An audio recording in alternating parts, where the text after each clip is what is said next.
अस्सलाम वालेकुम व्यूअर्स, कैसे हैं आप लोग। उम्मीद करता हूँ आप सब खैरियत से होंगे। तो व्यूअर्स, अभी जैसे आप देख रहे हैं कि हमने एनएमडी कैट बायोलॉजी जो उसको कंटिन्यू किया हुआ, उसका चैप्टर 1 जो है वो हम स्टडी कर रहे हैं। तो चैप्टर 1 जो हमारा टॉपिक है सेलुलर स्ट्रक्चर्स, वो कंटिन्यू है और इसके ही जो सब टॉपिक्स हैं वो हम स्टडी कर रहे हैं। तो उसमें नेक्स्ट टॉपिक हमारा है लाइसोसोम्स के ऊपर, तो वो हम स्टडी करेंगे आज। तो व्यूअर्स, इसे स्टार्ट करते हैं अपने टॉपिक लाइसोसोम्स को। तो इसमें अगर आप देखें तो जब भी हम बायोलॉजी के अंदर किसी भी टॉपिक को स्टडी करने की कोशिश करते हैं तो हम उसको स्प्लिट कर देते हैं उसके सब बेसिक वर्ड्स में। जैसे कि लाइसोसोम्स है, अगर इसको मैं स्प्लिट करूं तो एक वर्ड है लाइसिस इसके अंदर, ठीक है, और एक वर्ड आ जाता है इसमें सोमा, राइट। लाइसिस का मतलब होता है किसी चीज की ब्रेक डाउन, किसी चीज की ब्रेक डाउन, राइट। और सोमा का जो वर्ड है ये यूज करते हैं बॉडी के लिए, क्लियर। अब यहाँ पर ब्रेक डाउन हो रही है किसी बॉडी की, तो उसको हम नाम देते हैं लाइसोसोम्स का। और लाइसोसोम्स को हम एज सच स्प्लिटिंग बॉडीज भी कहते हैं कि these are splitting bodies, right.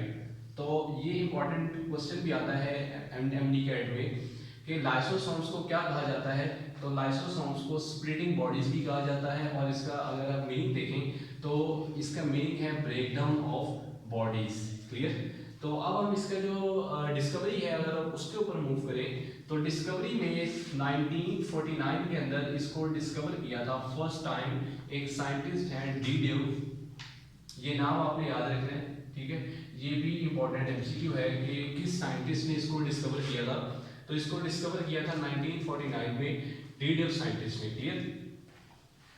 और ये तो हो गई इसकी डिस्कवरी और इसके कुछ मीनिंग। इसके बाद हम देखते हैं कि जब भी हम किसी ऑर्गेनल को डिस्कस करते हैं तो उसमें हम सबसे पहली चीज देखते हैं कि उसमें मेम्ब्रेन एग्जिस्ट कर रही है या नहीं कर रही। तो लाइसोसोम जो है ये मेम्ब्रेन बाउंडेड ऑर्गेनली है, मेम्ब्रेन बाउंडेड, राइट। अब मेम्ब्रेन बाउंडेड तो है, लेकिन क्या ये डबल मेम्ब्रेन बाउंडेड है या सिंगल मेम्ब्रेन बाउंडेड है। तो जो लाइसोसोम है ये आपका सिंगल मेम्ब्रेन बाउंडेड ऑर्गेनली है। ये भी इंपॉर्टेंट एमसीक्यू है, क्लियर। तो इसमें आपने देखा मैंने 3 एमसीक्यू अभी तक आपको बता दिए, जिसमें पहला एमसीक्यू मैंने आपको बता दिया स्प्लिटिंग बॉडीज का, दूसरा एमसीक्यू मैंने आपको बता दिया इसकी डिस्कवरी का, और तीसरा आपको बताया कि ये मेम्ब्रेन बाउंडेड है और सिंगल मेम्ब्रेन बाउंडेड है, क्लियर। तो अब हम मूव करेंगे इसके कुछ बेसिक फंक्शन के ऊपर, ठीक है। तो फंक्शन में जब हम मूव करेंगे तो हम इसको डायग्रामेटिकली जो है वो देखेंगे। तो फंक्शन पे मूव करते हैं।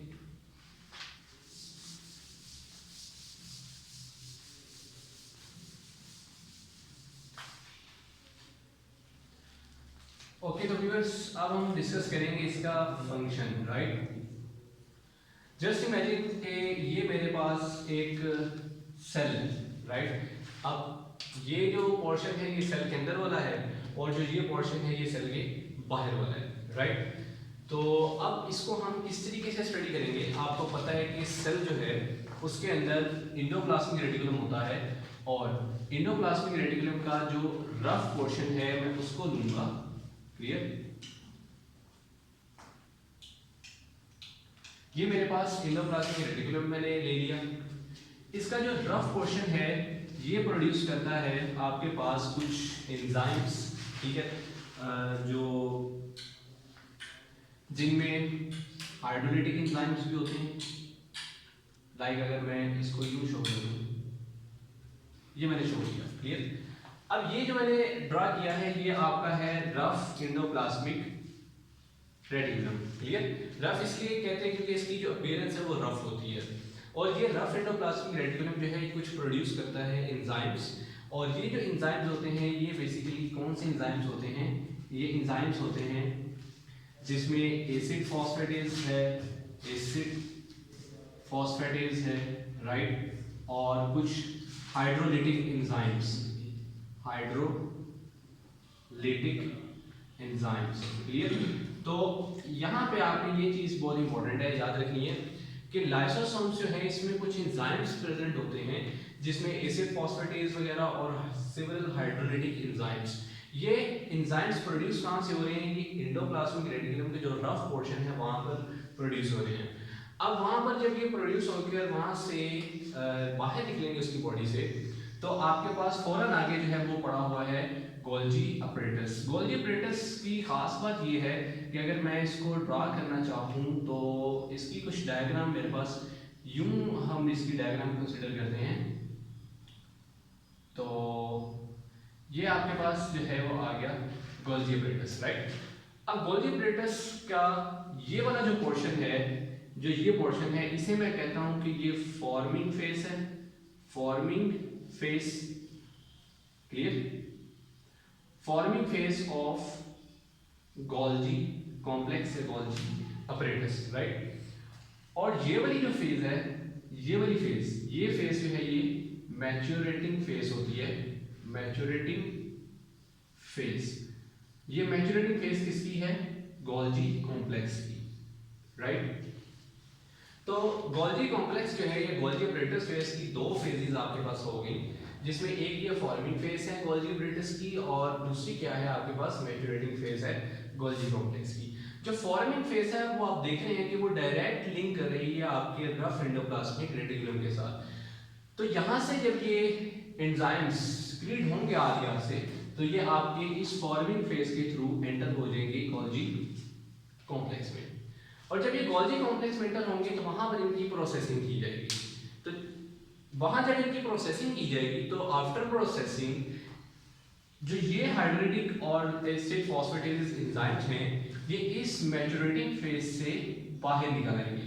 और जब ये यहां से बाहर निकलेंगे तो ये आपके होंगे in the form of vesicles, in the form of vesicles, clear.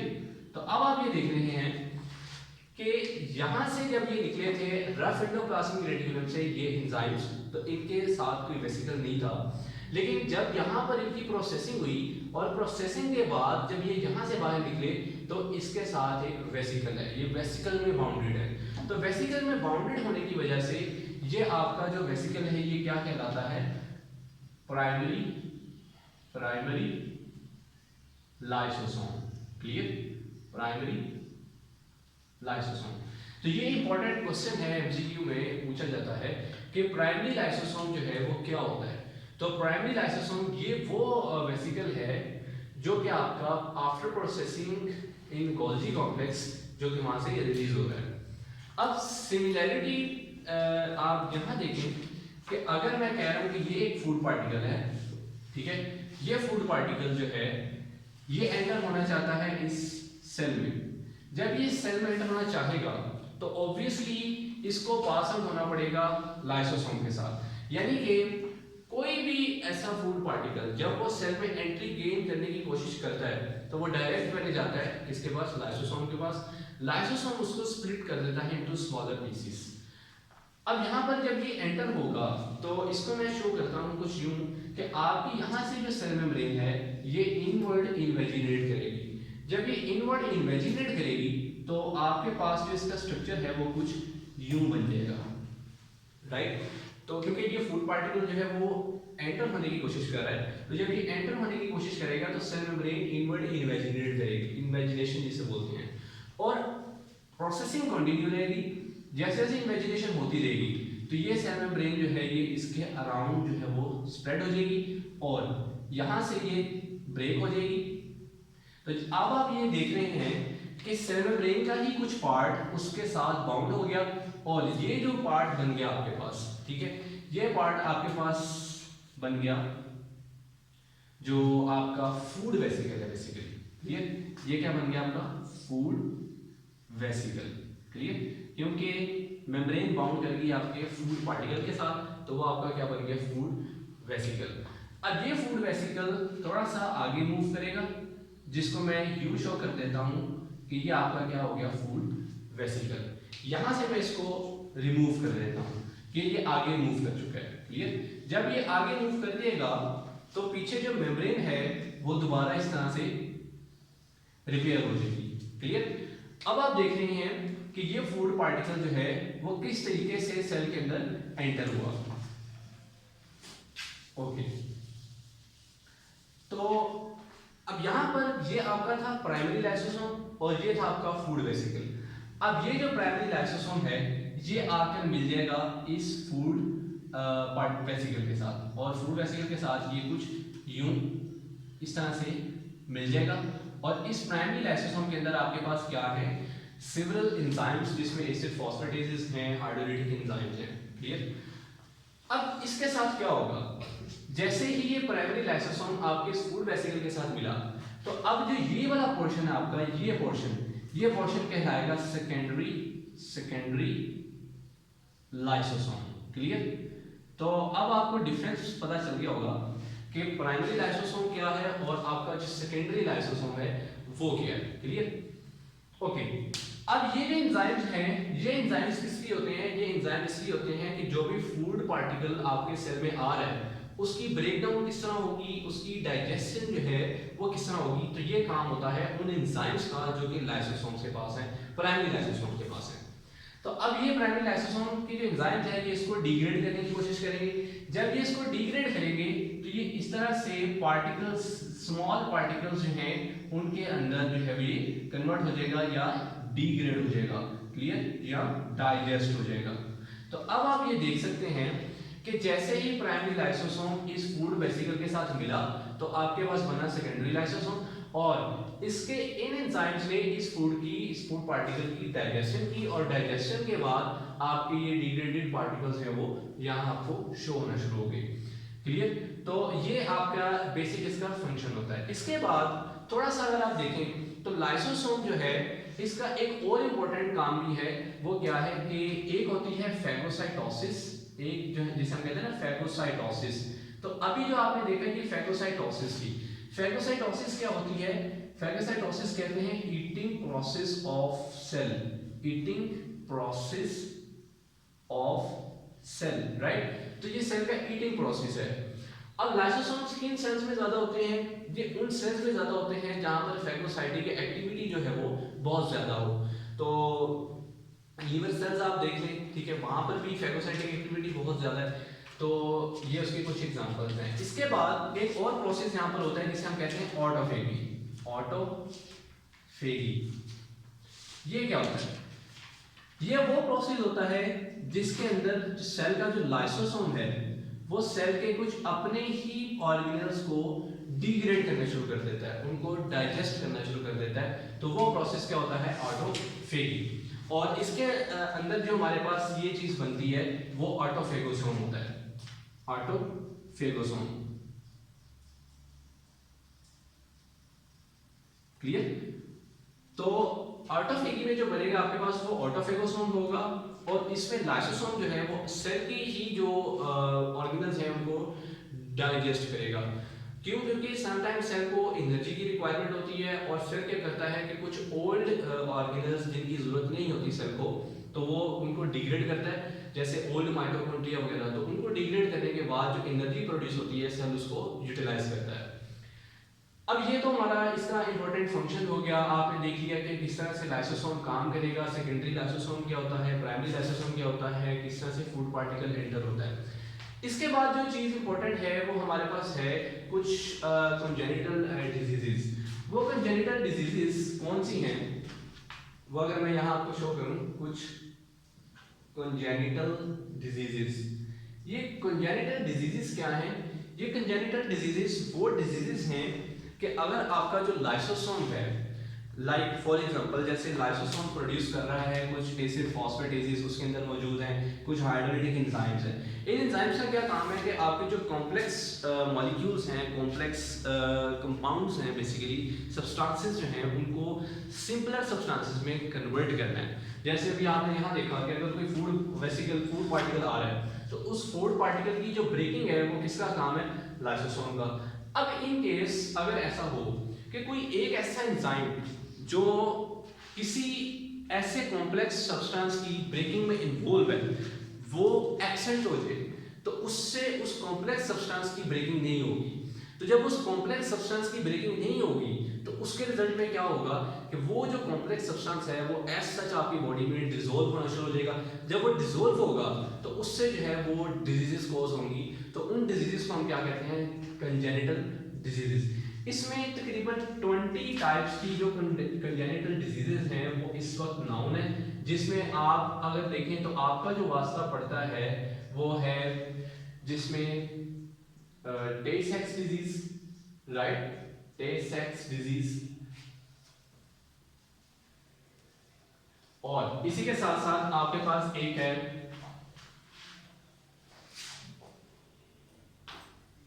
ग्लाइकोजेनोसिस type 2।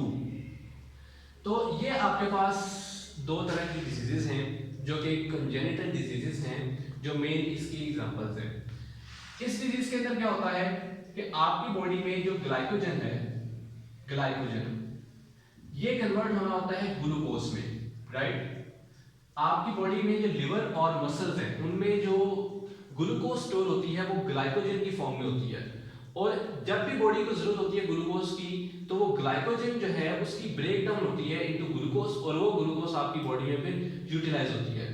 अब इन केस अगर आपकी बॉडी में वो एंजाइम जो कि इस ग्लाइकोजन को इस ग्लूकोज में कन्वर्ट कर रहा है वो एब्सेंट हो जाए, तो उससे क्या होगा कि ग्लाइकोजन जो है वो एज सच आपके लिवर और मसल्स में स्टोर होती जाएगी, और जब वो एक्सेस अमाउंट में स्टोर होती जाएगी तो उसके रिजल्ट में जो डिजीज होगी उसमें हम कहेंगे आपकी जो ये है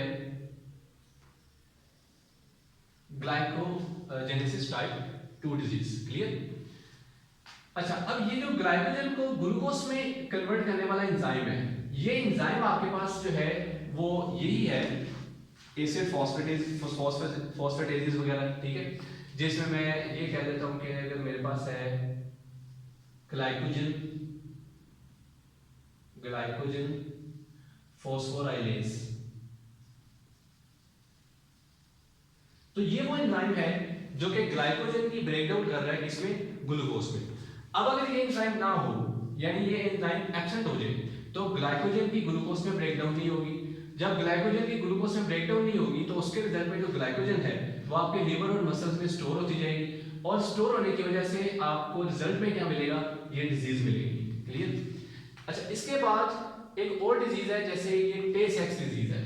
अब ये जो टे सेक्स डिजीज है, ये टे सेक्स डिजीज, इस टे सेक्स डिजीज में क्या होता है कि आपकी जो लिपिड्स की कैटाबॉलिज्म है वो स्टॉप हो जाती है, यानी आपकी बॉडी में जो लिपिड्स हैं उनकी जो कैटाबॉलिज्म है वो नहीं होती। कैटाबॉलिज्म में क्या होता है कि जो लार्जर सब्सटेंसेस हैं उनकी ब्रेकडाउन होगी ना, तो अब लिपिड्स की कैटाबॉलिज्म अगर रुक जाए तो लिपिड्स जो है इसका लेवल आपकी बॉडी में इंक्रीज करेगा। जब लिपिड्स का लेवल इंक्रीज करेगा तो उसके रिजल्ट में जो डिजीज होगी वो कौन सी होगी, टे सेक्स डिजीज। और याद रखें कि अगर लिपिड्स का लेवल आपकी बॉडी में बढ़ जाए तो ये डायरेक्ट अफेक्ट करता है आपके ब्रेन में भी, ठीक है। तो आपको मेंटल रिटार्डनेस का सामना भी करना पड़ सकता है, यानी कि आप मेंटली रिटार्ड भी हो सकते हैं। तो अब ये बहुत सारी इंपॉर्टेंट चीजें, क्वेश्चंस ये मैंने सारे आपको बता दिए कि फॉर्मिंग फेज का क्या काम है, मैच्योरेटिंग फेज का क्या काम है, primary lysosome with food vesicle ये क्या होता है, तो ये सेकेंडरी लाइसोसोम होता है। तो कुछ यहाँ से भी इंपॉर्टेंट क्वेश्चंस मैंने आपको बता दिए, एंजाइम्स का मैंने आपको बता दिया। तो ये हमारा टॉपिक था अबाउट लाइसोसोम्स। तो नेक्स्ट हम अपना जो टॉपिक है वैक्यूल्स उससे स्टार्ट करेंगे। ओके, अल्लाह हाफिज़।